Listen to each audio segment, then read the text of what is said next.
I'm just going to record some quick snapshots of the game Birth of a Nation by Richard Berg about the Battle of Freeman's Farm. So this is the second video that I'm uploading to do this, and I just thought I'd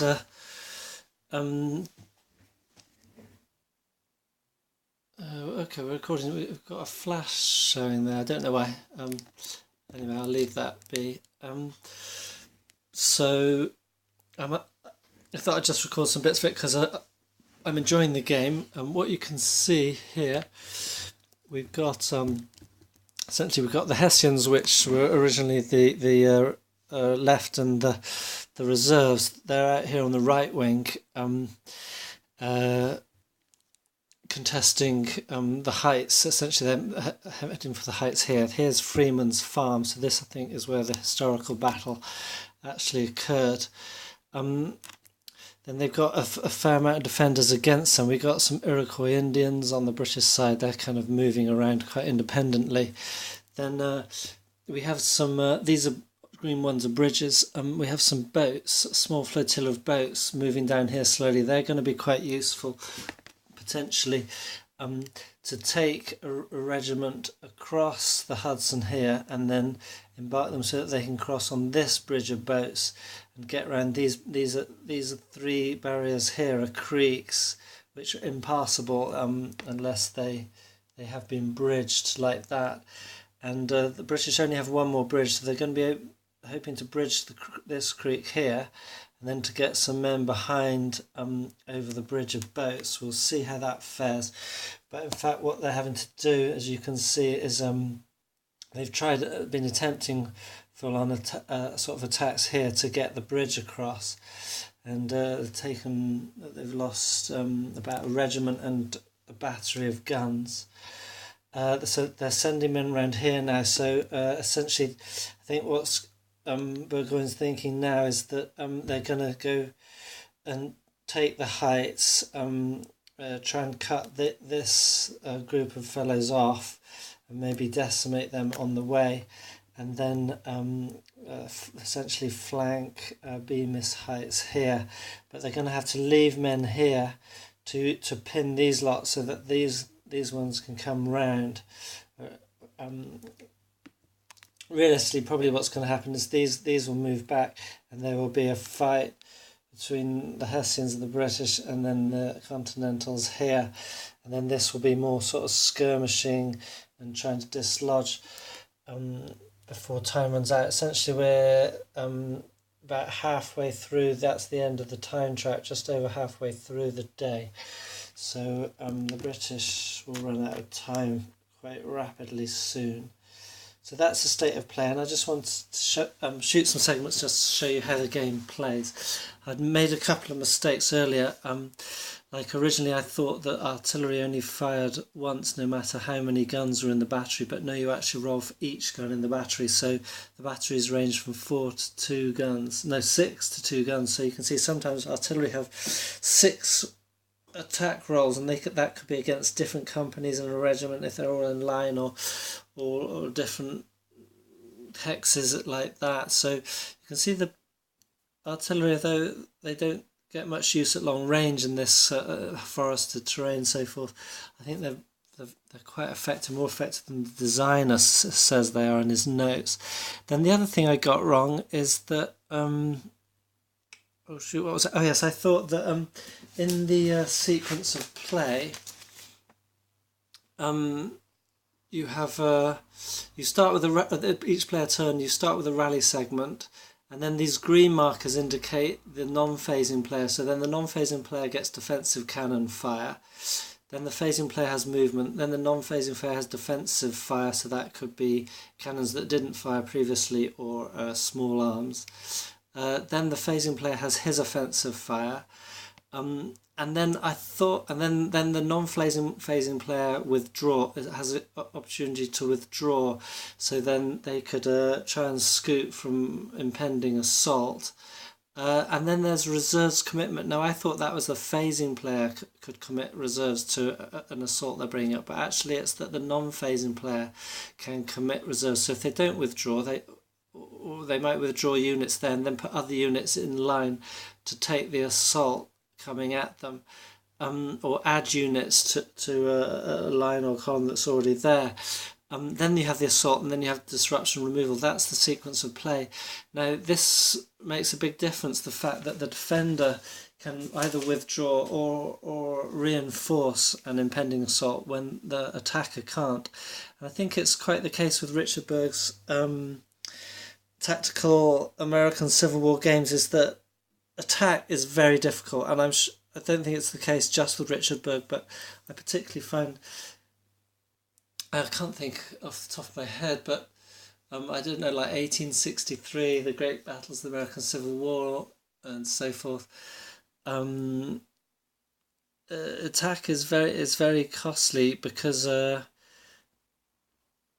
the combat results you often get attacker losses as well as defender losses, so it's not kind of like either or. You might dislodge a defender but take a lot of losses yourselves, and it's going to be even harder for the attacker with the defender able to commit reserves like that if they are in the position to. Anyway, we'll see how it plays out.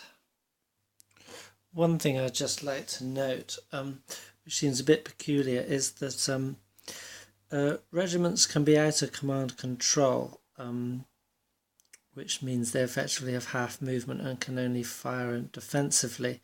But that only happens if, say, any one regiment, like these here, say this one down the bottom here, if the leader was more than 5 movement points away, 1, 2, 3, 4, 5, 6, 7 for example, or even there, 1, 2, 3, 4, 5, 6, 7, it through a ravine and over a stream, these units would be out of command control, the regimental units, if they're out of the range of their officer.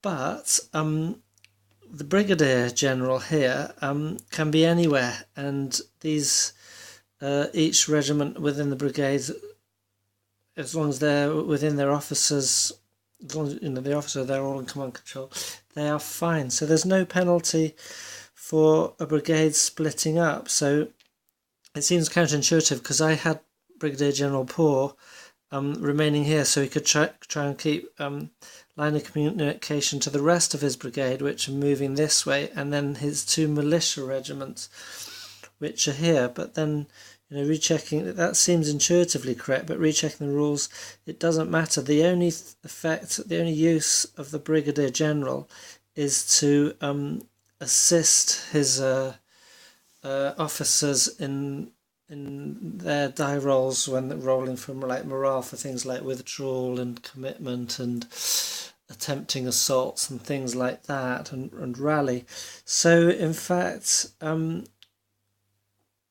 think what I'll do is I'll send Brigadier General Poor here. He can remain with them for the moment, because this is where it's... You can't see that. So I'm leaving Brigadier General Poor here with his militia regiments. The rest of his brigade are quite happily wending their own way down there without him. Seems a bit strange, and I was kind of not doing that before, but that's the way it is. Okay, so here is the situation with 9 more turns to go, including an American player turn. The Hessians are moving around this way, and then some of them are pressing this way. So obviously to catch these in a pincer, or to push them right back, they've got their cannons unlimbered here and pounding here. These ones' cannons are limbered up, which is why these ones have moved up quite boldly. They're obviously preparing to withdraw. We got some rallying and so forth, regroupment going on there. Then these militia units were sent back to kind of guard the rear of here against the Iroquois Indians, and these ones have moved into trenches there. I don't know if the Indians are very good at trench warfare, but they're kind of like hiding there in ambush in case these try to move up. And then they're sort of hoping to waylay these, so to kind of sort of disrupt movement around this area. Who knows, it might even be possible. No, it would be crazy for them to move over there. They would be cornered and decimated. General Burgoyne is now sending the bulk of his force across here slowly. He's withdrawn the assault which was occurring here, and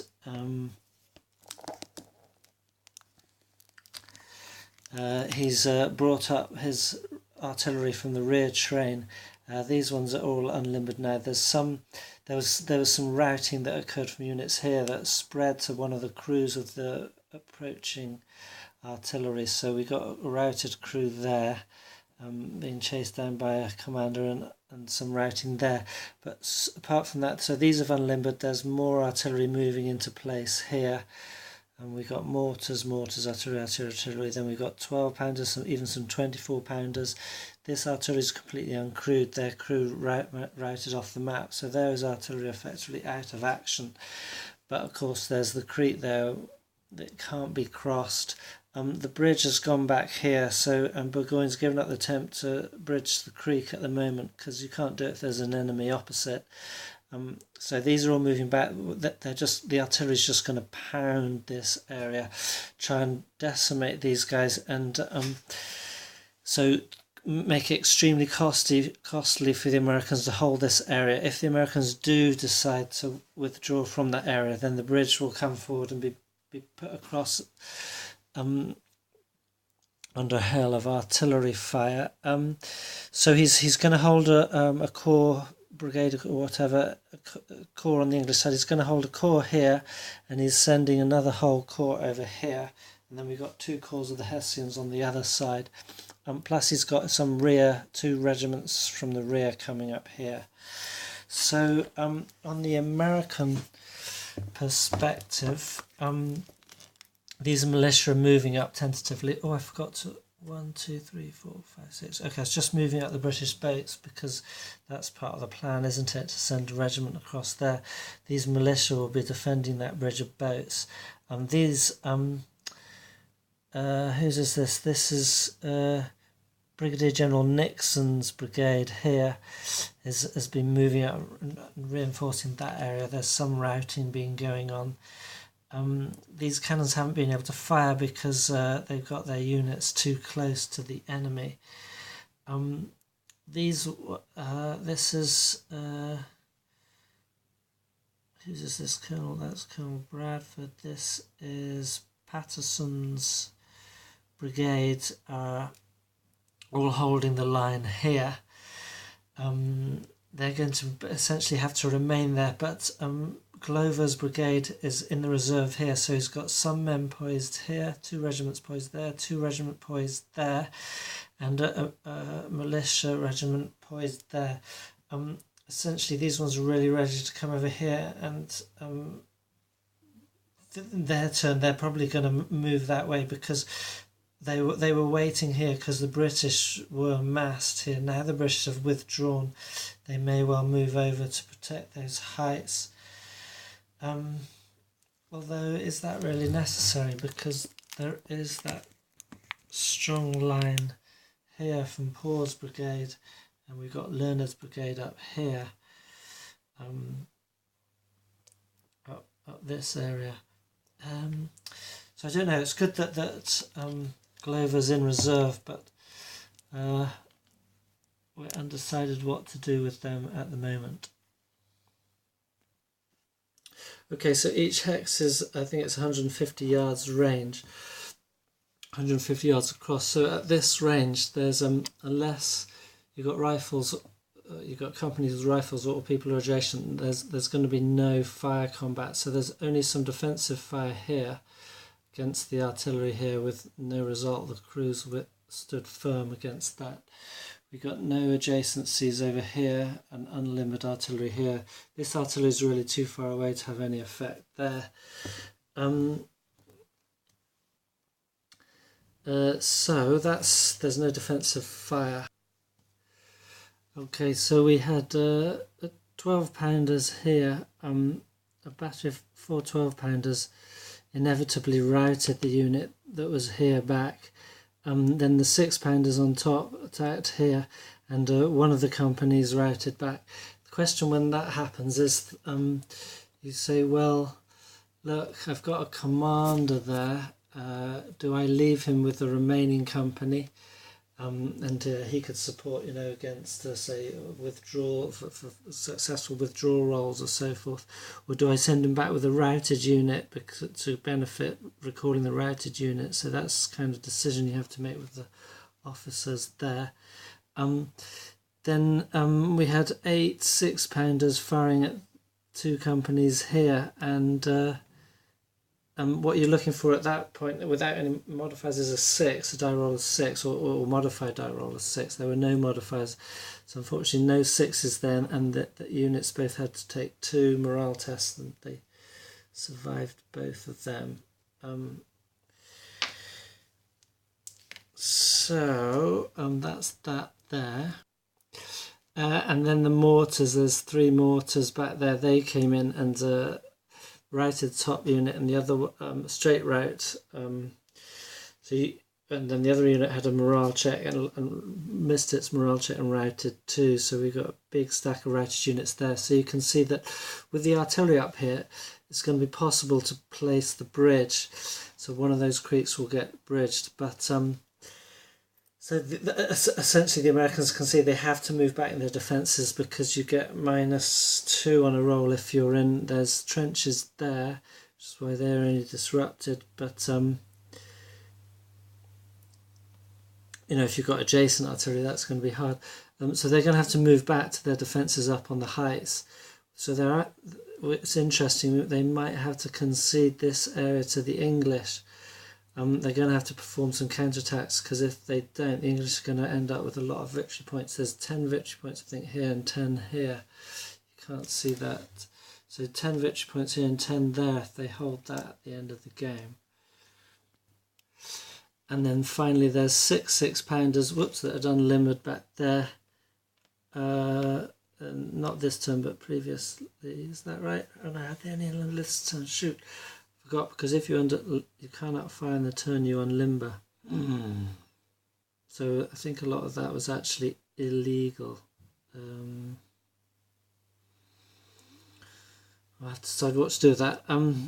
As it was, the effect, although they're at -3 for range and these ones are in redoubt, the minimum they could get was a disrupt by rolling a 6. 6 shots. They ended up disrupting that, which is good, because that means these ones don't get to fire defensive fire or offensive fire in their turn. So essentially that has cleared the way. I think what I'll have to say is this all happened in the next turn, and play it like that, because that's, I'll just say the Americans sort of stayed where they were. That's what they were intending to do, and waiting to see what the British response was going to be, which was to haul up those cannons. Okay, so it's cleared the way. That has cleared the way for the bridge. And over here, fire from these guns is ineffectual against, although these guys are in the open, partly ineffectual from range, but also because they didn't get 6, or above, which would be an automatic rout, and the units standing there saved their morale throws against the possible morale checks. So all that would remain in this British turn would be the American withdrawal or reserve commitments against impending assaults, then the British assaults. There's no units adjacent that can assault. Over here we've got a barrier of a creek, and then there's disruption removal for any disrupted British units.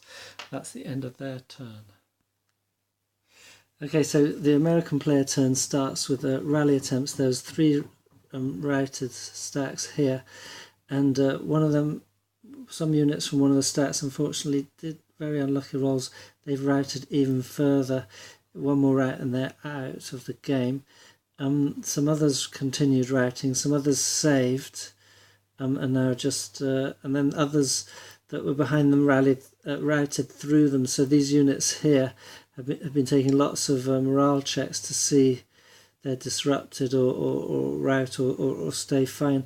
And unfortunately, the militia survived one rally through with disrupted, then another rally through. They both lost it, and 2 disruptions becomes a rout, and so that means 1, 2, 3. I was going to move with the route. Essentially, the rules aren't absolutely clear with the like priorities, but essentially you have to move the least movement points, and not in through other units if possible. So 1, 2, 3. Yeah, so these would be like this. 1, 2, 3. Okay, like that. A line of potentially vanished continentals. So unfortunately you have to watch those routes. It can feel quite kind of like gamey and just sort of technical when you're playing it, but if you sort of, with a bit of suspension of disbelief, from the like the yo-yo effect and so forth, you can consider that, that sense of if your men are all bunched up, I guess it could be that the rout could spread a lot quicker than if your men are well organised and separated and held in sort of well regimented areas by their officers. If they're kind of like all lined up one after another in a bit of a rabble, they're going to crumble more easily. Okay, so the next phase is the opposing player's defensive fire phase. We had so we've got 12 pounds and 6 pounders here. Centre unit, I can't remember who's left. Centre unit left here, back routed, and then the gun crew here, the 12 pounders went against them. They were already disrupted. The best the 12 pounders could get was another disruption, but 2 disruptions, get an automatic disruption, was enough to send those crew routing here. Fortunately, we do have Major General Gates himself here, who's busying himself rallying the fellows. But now you can see we've got 2 uncrewed guns here, whereas nicely clear here, and poor Brigadier General Nixon has seen practically his whole brigade rout off. He's just got a regiment left standing here. They're going to be under fire from 6 pounders there. 1, 2, 3, 4, 5 hexes. Ranges are -1, and then -2 for ranges are -3, and so on a 5 or a 6 there will be morale checks against those 2 regiments there, 1 each. 3 rolls against each. The first regiment's clear, the bottom regiment there's a 6, so they have to make 1 morale check. That's a 4, plus 1 from the leader there, and they're B, so they're fine. Okay, so that's... Oh, and now I've got the mortars to do. Okay, we'd have liked to have the mortars to try and actually to start taking out the guns themselves, not just attacking the crew, but at this range with those in a redoubt, there's no chance of that on the fire table. Best they could do is cause more disruptions, and there's no one else left there to rout. You won't find guns running away on their own. So that's the end of the defensive fire in that area. And then the defensive fire from here, 4 guns firing, 3 6s rolled. These are in line, so they'll be each firing a different regiment. There's 2 regiments there, so we got massed rout. 1, 2, 3. Okay.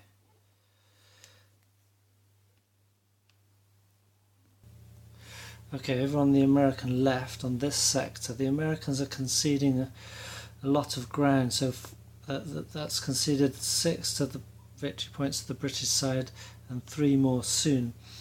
Their artillery have moved up here. You've got Major General Dearborn's rifleers guarding that. You've got Captain Morgan's rifles. He's deployed his regiment out here, so they again have 2 hex range across there.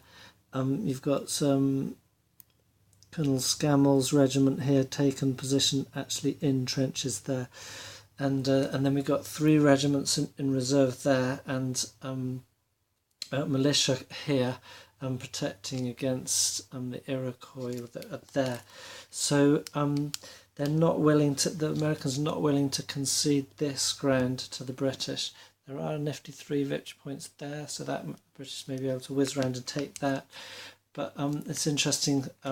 I've let the Americans sort of move back because their main point is really to hold the Albany Road. I think these victory points, these flanking victory points over on this left, are going to be where the fight's going to be, and I think the Americans are going to have to sally forth and counterattack, because at the moment the thought was they were content to let the British attack, and so any ground the British gained in victory points commensurate with that would be lost in the casualties they took, because you lose victory points for casualties. But if the British are content just to sort of stand with what they are gaining at the moment and not force any major attack, then they might just win in a battle of manoeuvre like that. So the American plan to sort of attempt them into combat would have failed. So the Americans might have to, as I say, counterattack if they continue conceding ground